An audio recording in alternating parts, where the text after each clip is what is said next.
Avalon here. I want to do a video on what it is like to be someone that has completely 100% socially isolated and why that's a problem. Before the coronavirus, there were a lot of folks that had what they call the invisible illnesses, which are like the fibromyalgia, the chronic fatigue syndrome / ME group of folks, the people that basically are so sick they can't get out of their bed, called bedridden people, as well as even pregnant ladies that find out that they have to be on bed rest for 20 weeks during their pregnancy and they can't get out.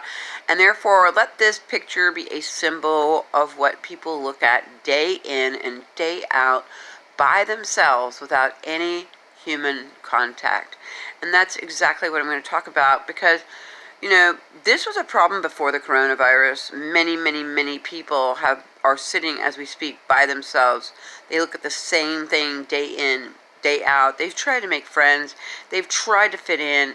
However, their illness keeps them from being able to join everything. Therefore, most folks that are healthy will forget about those people. Can you blame them? I used to be healthy like that too.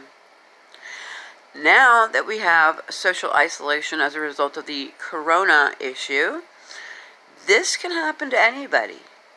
Yeah, that means that if you're just caught alone by yourself when the virus came out and you have no other friends, maybe one, you're alone. And that sadly has shown to be a killer that's higher than the coronavirus, that's higher than cancer. Loneliness and social isolation kill more people every day than any of those two major items. What I will say, though, is that I wish that more folks that didn't have this problem, that were able to be out and about, would remember their friend, would remember that we're social isolating, and call up and even ask, hey, do you need any groceries? Do you need any help? And most folks will probably let you know that they don't. Probably what they need is a good friend to talk to. Because when you're like this, you have no one to talk to. It's like being in solitary confinement, but you're not in jail. And I'm going to make this because I wanted to reach out to those people to let you know you're not alone. But yeah, you're right. This is social isolation and it sucks.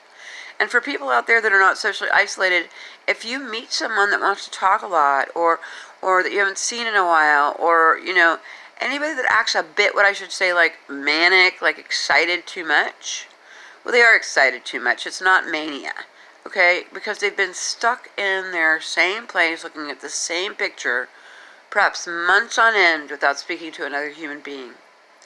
And if you've never felt that before, good for you, but just reach out a hand and don't put that person down and make them feel weird because they're talking a lot. Instead, listen to them. They have a lot to say. You might learn something.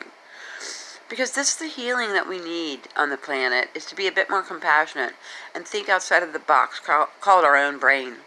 And therefore to be more compassionate to folks that are actually invisible. Now that they have invisible illnesses, they're so sick, or they're laying in bed for whatever reason, or they're socially isolating. Who knows? Just basically have some compassion, instead of just, always being about you. Must be boring to be all about you all the time. But hey, some people like it. Anyway, have a good evening. I'm going to be making more videos concerning how to prepare for a natural birth. And this has to do with natural. Naturally, we as people need each other. And I'm grateful for all the people I know that I can text or call, even if they're not in my country or in my town, that are always there for me. You don't know how important that is.